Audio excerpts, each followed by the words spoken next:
Hola, hola, bienvenidos a lo que es esta primera sesión, el episodio número 1 de Innova Podcast. Y el día de hoy vamos a hablar de inteligencia artificial en la educación. Mi nombre es Felipe Pineda, tecnólogo médico, máster en educación, director académico de Innova Formación Continua. Estamos aquí con Mauricio y con Daniela Salinas. Mauricio, adelante. Hola Felipe, ¿cómo estáis? Muchas gracias por la invitación. Aquí, bueno, vamos a comentar un poquito de lo que tú ya nos conversaste junto a la Dani. Dentro de nuestra vereda y lo que hemos visto más que nada en estos años que llevamos en Innova y también en nuestra experiencia como docente. Felipe, bienvenido, gracias por la invitación. Estamos súper entretenidos con esta nueva dinámica de podcast y ver en el fondo cómo se van dando estas nuevas tendencias en cuanto a educación, en cuanto a las temáticas de nosotros como tecnólogos. Aquí con Mauricio nosotros somos del área de oftalmología, así que estamos súper en la punta con lo que es tecnología y bien interesados en ver cómo esto va a evolucionar con el tiempo. Súper, bueno, vamos a hablar hoy día un poco de lo que es inteligencia artificial, cómo la ocupamos, si no la ocupamos. Ambos son del equipo académico, ¿cierto? De Innova Formación, que es quien hace posible todas estas cosas, Innova Formación Continua. Visítenos y revisen todos nuestros programas académicos. Y partamos de lleno conversando qué es la inteligencia artificial. ¿Qué es la inteligencia artificial para ustedes? Es como definición, por decirlo así.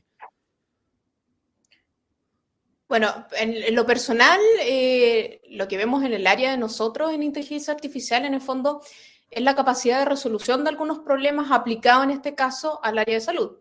Y eso tiene que ver con un software que tiene la capacidad como de resolver ciertas inquietudes y que se alimenta en base a la información que es disponible en los sistemas, en este caso Internet o las bases de datos que uno le pueda proveer a los equipos. En lo personal, nosotros tenemos algunas experiencias con inteligencia artificial aplicadas a análisis de imágenes. Ya no sé si en el área de imagenología, Felipe, ustedes también tienen algo de experiencia en esa área. También hay programas de inteligencia artificial pero, como logaritmos de procesamiento en base a inteligencia artificial, que en realidad, bueno, nosotros que somos del área de la salud o profesionales que estamos como en contacto con la tecnología de manera constante, no tenemos esa imagen de que mencionaba la otra vez Mauricio, de inteligencia artificial como un robot Ultron o como o algo así como que viene a reemplazarnos, sino que entendemos que son sistemas de procesamiento de datos que nos entregan una información final o que tienen la capacidad de tomar tal vez algún tipo de decisión en base a los lineamientos que nosotros como usuarios humanos les vamos dando. Y creo que es como la fortaleza de la inteligencia artificial es un poco de liberarnos de este trabajo para poder dedicar nuestras capacidades humanas a otra cosa, como el procesamiento de datos, como la detección automática tal vez de ciertas patologías o patrones en escáner, en lo que es la imagenología. Esa es más o menos como la experiencia como aplicada como a la clínica que tengo yo, que soy del área de imagenología, no sé, Mauricio. Sí, o sea, aportando un poco lo que dice la Dani, la inteligencia artificial se ha ocupado como en agilizar procesos, ya en el área del servicio público principalmente. Se desarrolló un programa que ayudaba como a la detección de ciertas características para determinar si un paciente entraba en una categoría patológica o no. Y igual ha sido controversial durante los años porque el desarrollo del software también ha tenido sus bemoles y también la experiencia de usuario no ha sido la más óptima. Entonces ahí se abre el debate también de por el otro lado, que si la inteligencia artificial al final termina siendo un beneficio o un perjuicio a este tipo de labores, porque al final son labores que no son tan libres como de automatizarse, dado que la salud es una salud un poco más fluida en cuanto a los parámetros o criterios de patología no patología. Las enfermedades pueden evolucionar de leve, moderada a severa, entonces en el limbo de cada una, de repente ahí la inteligencia artificial se pierde un poco por un tema de criterio, pero yo creo que es una tecnología que si bien está comenzando, a lo mejor con el tiempo se puede ir perfeccionando y siendo de utilidad. Perdón, que Adelante, te iba a Dani. No, interrumpir. adelante, Dani. Hay una polémica bien interesante respecto a eso, Sí. que dice, bueno, cómo la inteligencia artificial nos va a reemplazar de algún modo en los distintos roles que tenemos nosotros en la sociedad. y habla de la resolución de problemas, del plano educativo, por ejemplo, que es lo que en el fondo nos aplica a nosotros, pero también dice así cómo utilizamos esas herramientas, y ese es un foco súper interesante y que es algo polémico, porque uno puede ver en Instagram o TikTok que dice, yo no quiero que la inteligencia artificial haga las tareas complejas en el fondo para que yo me dedique a hacer las tareas de la casa. O sea, el enfoque de cómo lo ocupamos. O sea, para mí, la inteligencia artificial tiene que ser utilizada para hacer aquellas tareas que nosotros no queremos hacer, ¿ya? O que nos facilite el desempeño de algunas tareas, pero no que reemplace aquellas cosas que sí nos gustaría hacer, ¿ya? Y ahí hay una polémica en cuanto al aprendizaje. ¿Qué rol le vamos a dar a la inteligencia artificial dentro del rol del estudiante, del docente o de las, en el fondo, aplicaciones que podemos hacer en ayuda al proceso, pero no en reemplazo? Eso es súper importante. Y ustedes Dale, Mauricio. sorry, pero es que ahí también depende un poco de quién lo está ocupando, porque, por ejemplo, yo usuario que veo la inteligencia artificial como una herramienta que me ayude a tener tiempo para las cosas que me gustan y ya me haga las cosas que no me gustan, una postura, pero yo, empleador de alguien, buscaría que esa misma inteligencia artificial me ayudara a reemplazar horarios, cargos o lo que sea. Por ejemplo, tener, en el caso de tener un profesional X, no vamos a decir tecnólogo, que en vez de trabajar 44 horas, trabaja 30. Entonces la diferencia me la ahorro con el Ultron. Y ¿ustedes tienen contacto en su día a día con inteligencia? Por ejemplo, yo utilizo inteligencia artificial, pero antes de contarles en qué lo utilizo yo, que lo ocupo todos los días, casi todos los días, ¿ustedes lo utilizan o es algo más lejano, antes de entrar de lleno a la educación? Uy, en algunos software, en los equipos más modernos, existen algunos procesamientos de análisis de imágenes, ya que son algoritmos un poquito más rudimentarios que reconocen, por ejemplo, capas de la retina. Ya otros que tienen que ver con el reconocimiento de estructura en el caso de superficie ocular, que es el área que yo me desempeño, de estructura de limitación de glándula, ya que están muy basados en lo que es como la cuna de esto con el machine learning, que en el fondo uno le otorga información, la máquina aprende y es como ellos logran aprender y generar algoritmos que son bien promedio. O sea, siempre, como todo orden de cosas, si se escapa un poquito de la media, el análisis falla, y ahí, por suerte para nosotros, las máquinas todavía fallan y tenemos trabajo, porque si no, tendríamos el Ultron, como dice Mauricio, ahí haciendo el trabajo de nosotros. Pero más que nada tiene que ver con procesamientos de imágenes. Claro. No es algo como que no sé, que te automatice, tú le ingreses datos y te genere un producto. No lo tenemos como así todavía. Y no sé, como que en oftalmología igual es complejo por lo que yo te comentaba al principio, y cómo ver cómo poder incorporarlo quizás para labores más administrativas, podría ser, ya, que es un poco también lo que se utilizaría como para educación, pero como para labores de interpretación. Nosotros hasta ahora ocupamos análisis estadístico en base a bases normativas, entonces no veo como más allá. De hecho, por ejemplo, no sé, tenemos un examen que es la topografía corneal, que clasifica la córnea en distintos grados de alteración, y esos grados de alteración están dados por ciertos parámetros estadísticos que no necesariamente se correlacionan con lo clínico. Es como un diagnóstico dado por imagen, pero no correlacionado con lo clínico. Entonces, al final queda circunscrito dentro de la misma tecnología y no se extrapola a la realidad, digamos, como que queda en lo virtual. Ah, ok. Por ejemplo, bueno, en mi realidad clínica yo me dedico a la cirugía endovascular, a inteligencia artificial cero. Todo sigue siendo humano dependiente y operador dependiente. Pero, por ejemplo, en mi trabajo académico yo ocupo harto la inteligencia artificial. Sobre todo, la más famosa de todas, ¿cierto? Es ChatGPT, OpenAI, que tiene la capacidad de procesar datos y eso lo ocupamos harto. y tiene la capacidad, por ejemplo, no sé, si ustedes ahora tienen la capacidad de procesar archivos, entonces ustedes pueden subirle un Excel de sus gastos del año y decirle en qué gastaron más, en qué gastaron menos, qué cosas se pueden ajustar, qué cosas no, análisis de media de calificaciones, cuáles son la distribución de las calificaciones, les llegó un correo electrónico que ustedes quieren responder en mala onda, pero no ser mala onda, pero ser pasivo-agresivo, ustedes pueden pedirle, mira, me llegó este correo electrónico, yo quiero ser severo, no quiero insultar a nadie, por favor ayúdame a redactar, pero funciona perfecto. Y para eso es más o menos lo que nos ocupamos. El otro que son Yo pensé que eran habilidades tuyas, Felipe. no, Me siempre, engañé.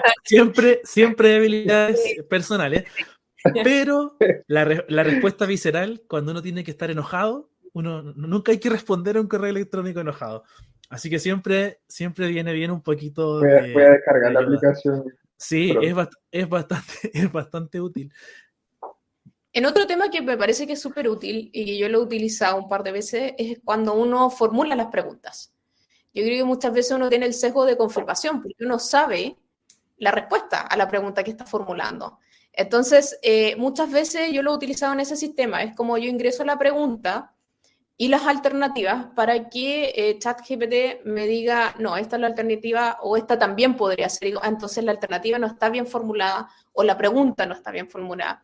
Y en ese sentido también es una herramienta bastante útil, sobre todo cuando uno busca hacer preguntas de aplicación más que de contenido certero. Ahí yo creo que una herramienta que nos sirve en el caso de las preguntas que son como de selección múltiple. Pero también, volviendo al tema de las polémicas, de repente hay un uso excesivo y ha habido harto cuestionamiento respecto a los trabajos escritos. ¿Ya? Muchas veces uno puede pedir que escriban un ensayo o algún informe respecto a un tópico y el exceso del uso del chat GPT hace que uno no sepa si eso lo escribió el alumno o no. Incluso han salido publicaciones donde dice una posible introducción para tu documento es... y fue bien polémico porque hoy en día están saliendo datas que dicen, mira, existen más de 200 publicaciones en donde hay uso de alguna forma de la herramienta de ChatGPT. Entonces, Sí. ahí hay una polémica que está en boga y que es interesante analizar también. Es Como que como pasamos del copy-paste de documentos de Wikipedia o lo que fuera a esto. O el Y de rincón hecho del vago. también un rincón del claro, vago. y de hecho también hay aplicaciones que creo que te ayudan como a arreglar un poco este discurso de ChatGPT como para camuflarlo y que de alguna Sí, manera no sea tan robótico y un poco menos sí, robótico, pero aún así dado por una aplicación. Entonces, hay es sistemas que tú como, les introduces el texto y te lo humanizan. Son como sistemas humanizadores de texto y te humanizan el texto. Pero yo, por ejemplo, en un inicio, cuando comenzó esto de la inteligencia artificial generativa de texto, de contenido, etcétera, yo todavía en mi trabajo de pregrado, bueno, y en el posgrado también, todavía trabajaba con trabajos escritos, pero creo que en el siglo XXI y en donde estamos hoy, los trabajos escritos son del pasado. Y los quienes nos dedicamos a la docencia tenemos que tener la capacidad de estar al día con estas tecnologías y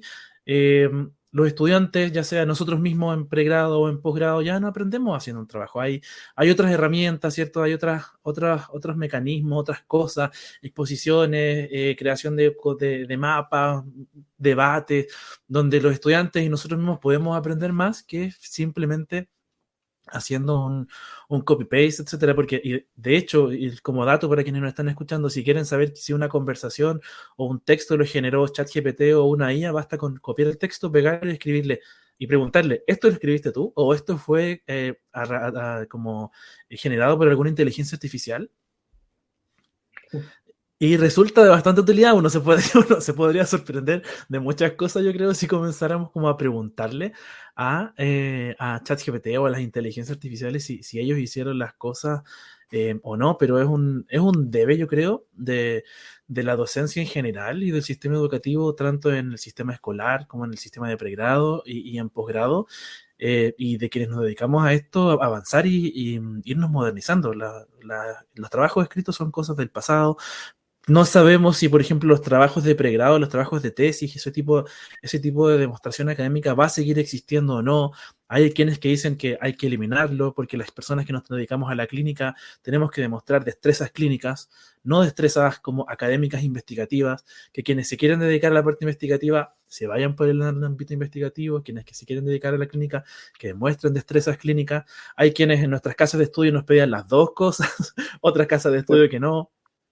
Entonces, Es un al gran tema final, ese, sí, porque de alguna manera, también llevándolo a lo más como primitivo, la capacidad de redacción con el tiempo va a ser un lujo, porque de alguna manera nosotros quizás en posgrado, en pregrado, no vamos a estar en una pregunta de desarrollo, no vamos a estar viendo el grado de redacción o de cómo tú transmites la información, pero si lleváramos esto mismo a una clase de media o de básica, es fundamental que la capacidad de reacción no se quede, quizás se le dé importancia y se evalúe de alguna manera, pero que también la inteligencia artificial o el desarrollo de tecnologías no pierda esa esencia de lo humano, digamos, que es un poco sí. habilidades que se van a dar y que no se van a trabajar ni se van a mejorar con este tipo de aplicaciones o inteligencia artificial.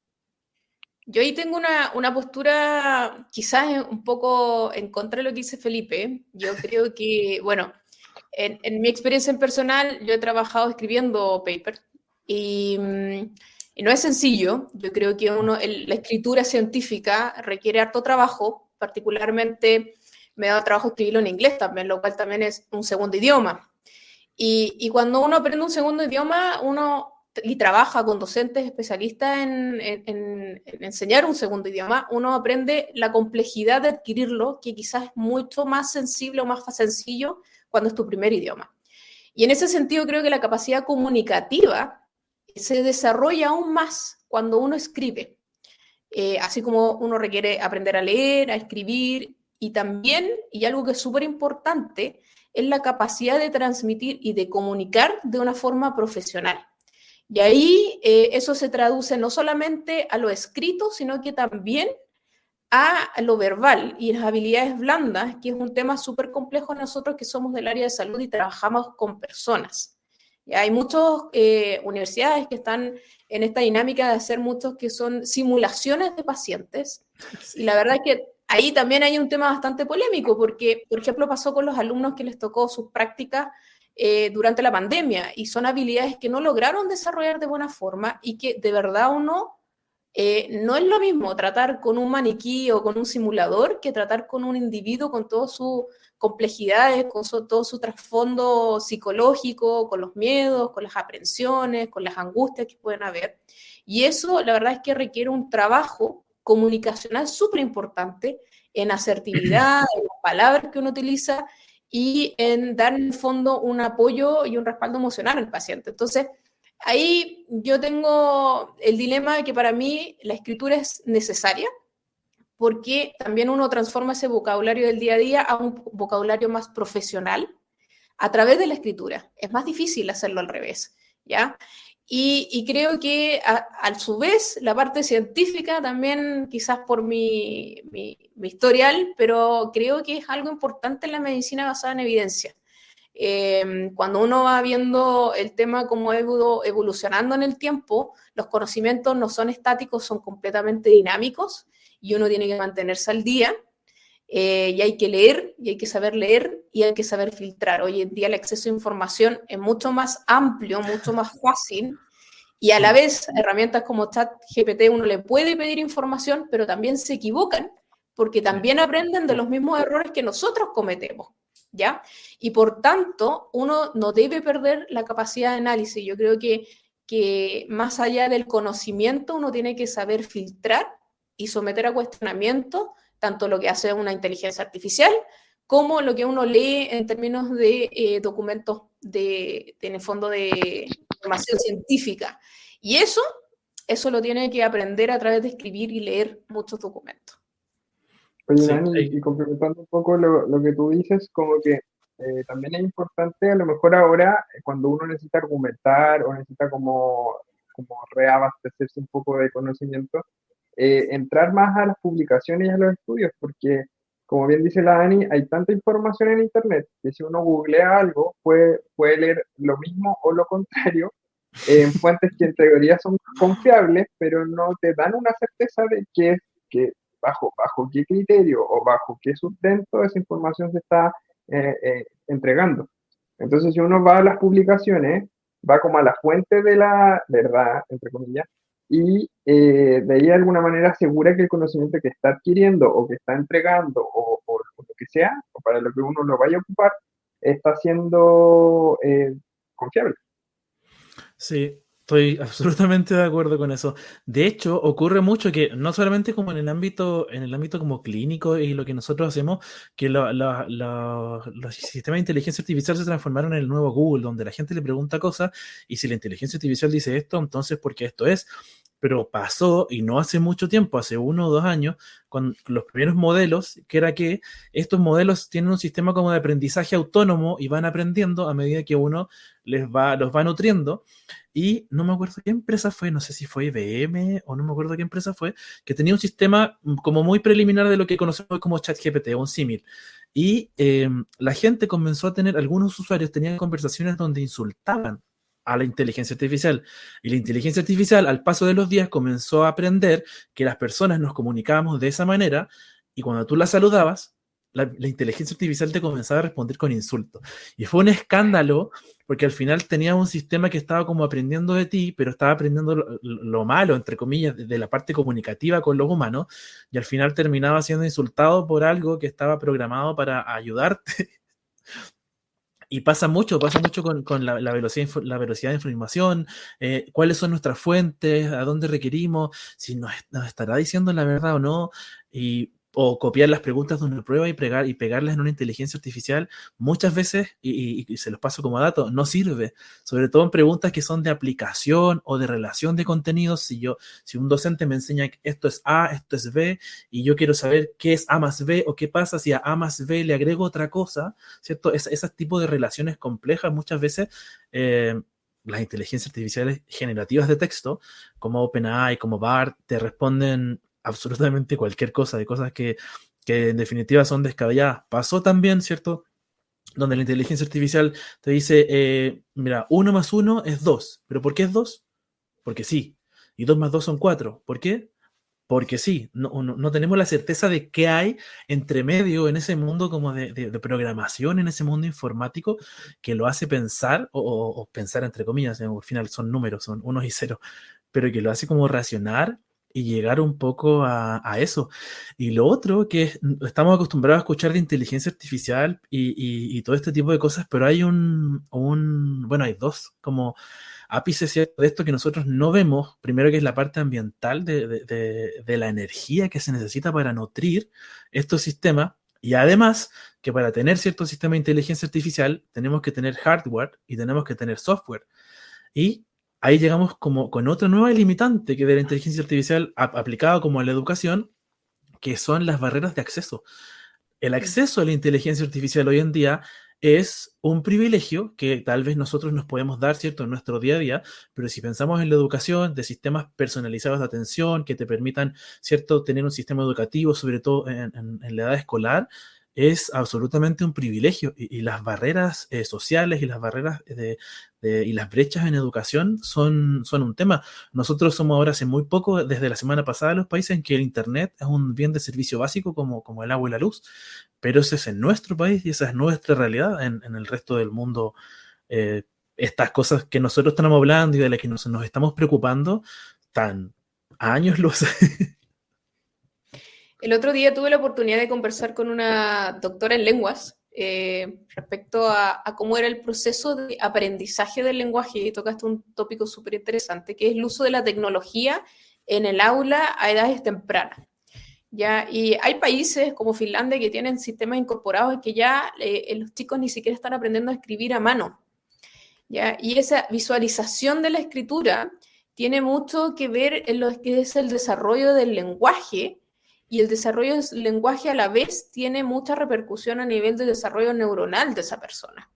Y es algo bien complejo cuando uno lo ve en el fondo en problemas, por ejemplo, visuales. una persona que no escribe, su desarrollo abstracto del lenguaje es muy diferente a una persona que sabe escribir. Y esto aplícalo en el fondo a gente, por ejemplo, con baja visión o con algunos problemas en el fondo auditivo, etc. Entonces, cuando uno no desarrolla la escritura a mano, a pulso, en el fondo, tú desarrollas el lenguaje distinto a una persona que sí lo hizo.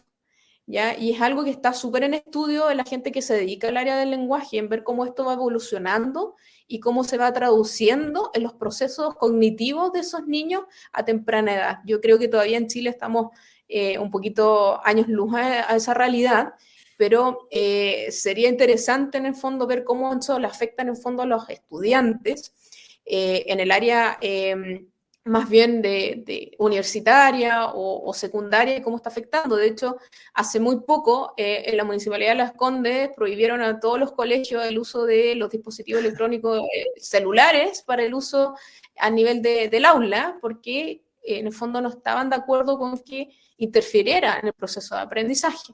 Y hay que ver cómo eso, de alguna forma, uno lo va a utilizar en las carreras como las nuestras, en el fondo.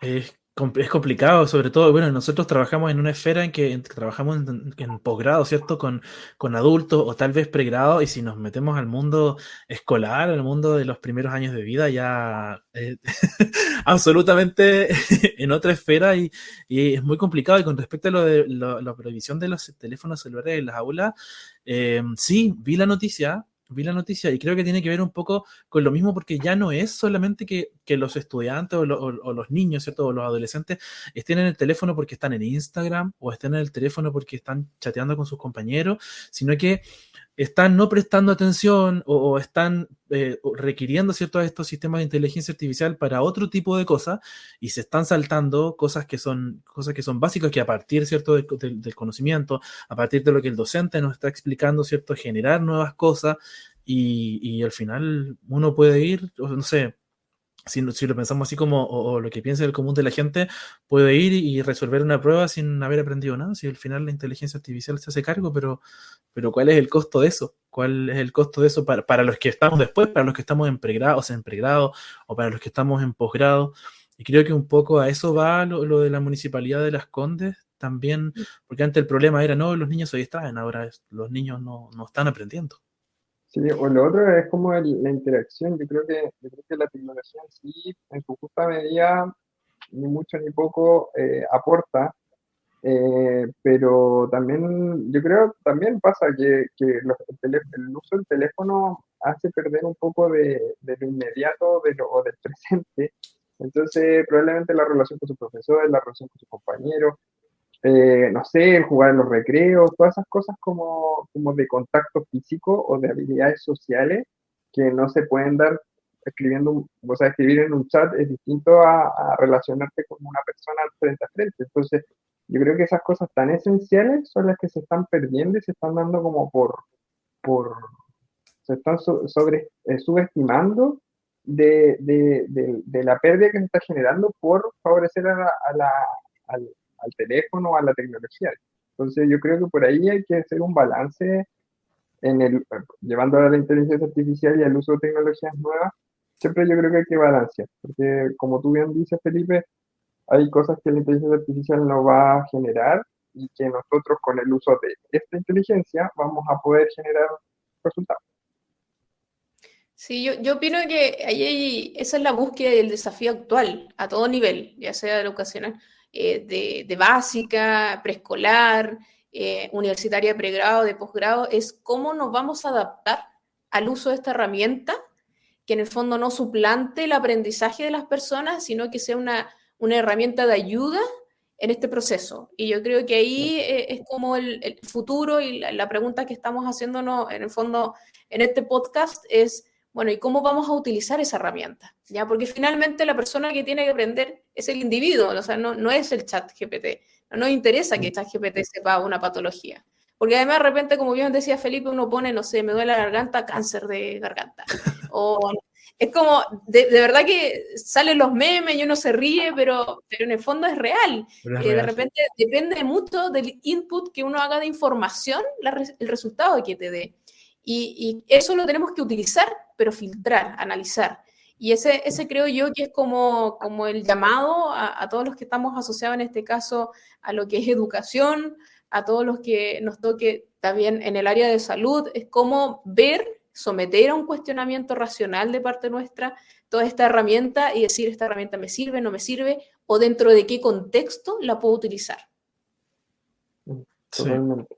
De hecho, yo también leí que como que la inteligencia artificial podía ayudar a los alumnos a hacer un aprendizaje más personalizado, pero bajo sus ventajas, desventajas. Pero yo también creo que pasa que si por ejemplo, si imagináramos que cada inteligencia artificial fuera un profesor de enseñanza personalizada para un alumno, ¿ya? Si bien la enseñanza personalizada se ha dado en colegios, de hecho, yo estudié con un tipo de enseñanza personalizada muchos años atrás, y, de alguna manera te hace avanzar bajo tus propios, como tu propio proceso, ¿ya? Pero yo creo que de alguna manera también se pierde, y así viendo todo lo malo de la cuestión, yo creo que se pierde un poco como el desafío, como que si tú lo adaptas a las capacidades propias de cada persona, esa persona quizás nunca va a saber que va a poder subir a otro nivel porque el nivel que le corresponde es uno de más abajo. Entonces yo creo que por ahí, eh, yo creo que a lo mejor se puede establecer un aprendizaje personalizado, pero llegando a objetivos comunes al final. O sea, si te vas a demorar 1 año, 2 años o 3 años versus 1 año de otra persona, que ambos lleguen al mismo nivel cumpliendo ciertos objetivos. Y ahí yo creo que podría ser, y de nuevo entraríamos a poner que en justa medida puede funcionar. Sí, yo estoy de acuerdo contigo, Mauricio, en el tema de que, en el fondo, si tenemos un docente de inteligencia artificial demasiado adaptado, eso es demasiado ideal para que yo aprenda. Por ejemplo, no sé, si yo soy un aprendiz auditivo, entonces escucho puros audios del tema que tengo que aprender. Pero la realidad y el mundo en que vivimos es que tenemos que aprender no solamente de contenidos en el fondo duros, sino que también tengo que aprender a adaptarme a que el mundo no se adapta a mí. Y eso significa que si yo voy a estar en el trabajo, quizá la información que me da el otro no va a ser auditiva, sino que va a ser visual. Y como yo aprendí toda mi vida con un profesor de inteligencia artificial, como a mí me gusta aprender, quizás no voy a desarrollar la habilidad de adaptarme a condiciones que no son propicias para mí. Y ahí es donde está este límite de hasta dónde lo personalizado es tan ideal, porque también hay otras habilidades que tengo que aprender, que es adaptarme al medio. Entonces, ahí hay una discusión respecto de cómo uno debiese, pero sin duda alguna, adaptar está bien, pero sin obviar en el fondo que necesito aprender otras habilidades también. Sí, estoy Claro. absolutamente de acuerdo. Creo que la inteligencia, y bueno, para ir cerrando y concluyendo ya, creo que el futuro de la inteligencia artificial en la educación es la adaptabilidad de la forma de los contenidos, pero entendiendo a lo que estamos acostumbrados, el común de las personas, ¿cierto? Que en general el mundo no es un mundo que está adaptado a nosotros, y de alguna manera tenemos que ser capaces de desarrollar distintos tipos de habilidades, que es lo que mencionábamos hace un rato, habilidades comunicativas orales, habilidades comunicativas escritas, ¿cierto? Comprensión visual, comprensión mediante otro tipo de estímulo. Y algo que de alguna u otra forma el sistema educativo no te dice que te las está enseñando como de manera explícita, pero son cosas que uno aprende, y aprende dentro de lo más humano que somos, que es en definitiva comunicándonos entre nosotros. Bueno, ahora estamos a través de un sistema virtual, pero seguimos comunicándonos, y creo que es lo fundamental y lo que nos hace más humanos, ¿cierto? Es que es comunicarnos y escribir y traspasar nuestros conocimientos, y eso vamos a tener que seguirlo haciendo, yo creo que a varios años más, porque si no vamos a terminar como en la película Yo Robot, y ojalá que no pase eso. Por si no han visto la película de Yo Robot. Peor como Terminator. Esa sí sería dramática. Me acuerdo que siempre hablaban como, no sé, del reel en la época, pero que no era el reel. Era como una foto con una leyenda, que decía que como que habían puesto dos máquinas a conversar y que habían tratado de generar un lenguaje propio. Y que en un momento las dos máquinas, las máquinas, no eran robots, ni ultrones, llegaron a conversar como con palabras que el humano no entendía, y ahí como que apagaron los equipos. Y fue como, esto salió de nuestro control, es lo que un poco generó al principio esto de la inteligencia artificial, que era como, van a, van a saber todo de todos. De hecho, yo nunca he querido hacer el ejercicio de poner como, ¿quién es Mauricio Guajardo? Porque probablemente van a saber mucho más de lo que yo sé de mí mismo. Entonces, como que esas cosas como que dan un poco susto porque rompen paradigma y como que de Black Mirror se pasa a los tiempos La actuales. realidad. Entonces, A la realidad. Sí, explota la absolutamente. cabeza un poco. Bueno, ahí Absolutamente. para los que son más geek, hay varias temáticas y videojuegos respecto a los dilemas de la inteligencia artificial versus los humanos. Hay varios temas bien interesantes respecto a cómo va a evolucionar en esto en el tiempo. Black Mirror es un ejemplo bien dramático, pero te aseguro que Instagram sabe mejor que tú cómo eres y qué te gusta. Exactamente. Así De qué se le va a que, ahí, preguntar. sí, Sí. de todas maneras. Es cierto, y lo peor de todo es que esos datos y ese tipo de información es información que nosotros no podemos acceder. O sea, yo no sé cuál es mi perfil de usuario en Instagram, en Meta o algo. Probablemente debo estar, conoce nuestro sueldo, nuestros niveles de ingresos, las cosas que nos gustan, lo que hacemos, dónde estamos, a dónde vamos, a ese nivel. Y claro, después eso es segmentado y analizado por inteligencia artificial y nos muestra lo que queremos consumir. Pero creo que queda un largo camino por delante y da susto, pero somos jóvenes, ¿cierto? O relativamente jóvenes, así que estamos recién comenzando en esto y tenemos que ser capaces de adaptarnos y utilizarlo de la mejor manera posible. Estas herramientas medias raras que nos entrega el universo. Yo sería feliz No con una perdimos la robotina humanidad. de los 90 que me haga el aseo, me ordene la casa, yo con eso soy feliz. Una robotina. Esta es como de los 80, la verdad, un poquito antes. Los No, supersónicos, ¿verdad? Sé que oye, nosotros lo habíamos visto cuando éramos chicos, pero existían. supersónico. Fue supersónico, sí. Hanna-Barbera existía. Es igual a lo que estamos viendo ahora, así que Sí, no, real. en Eso de que videoconferencia, conversaban como por tele, sí, no, terrible. eso, Faltan los autos nomás. así que Sí, yo exijo mi robotina, con eso sí, soy feliz. estoy de Sí. acuerdo. Absolutamente. Y un auto que se maneje solo, por favor. Sí, También. Bueno, chicos, gracias por su tiempo, por estar acá. En la red social en la que estén escuchando, viendo esto, comenten, háganos llegar sus observaciones de qué quieren que conversemos. Recuerden que esto es traído hacia ustedes gracias a Innova Formación Continua, Centro de Formación de Posgrado, ¿cierto? Los ayudamos a crear el futuro que merecen porque es hora de ser un especialista. Y muchas gracias. Visiten www.innovagial.cl y vayan a seguirnos a Instagram, que vamos a seguir con conversando temas tanto clínicos, temas de especialidad y lo que ustedes nos vayan pidiendo. Les doy un espacio para despedirse. Dani. Bueno, muchas gracias por la invitación. Tenemos unos temas súper interesantes que vamos a estar conversando con Mauricio ya más del área nuestra de oftalmología. Tenemos ahí unos futuros invitados, así que los llamamos porque vamos a estar escuchando lo que ustedes quieren hablar. Así que vamos a poner ahí algunas preguntas para poder resolver sobre las temáticas ya más del área de oftalmología. Mauro. Eso, nada más, se vienen cositas. Tal cual. Ya, nos vemos, que estén muy bien. Gracias, chao, chao.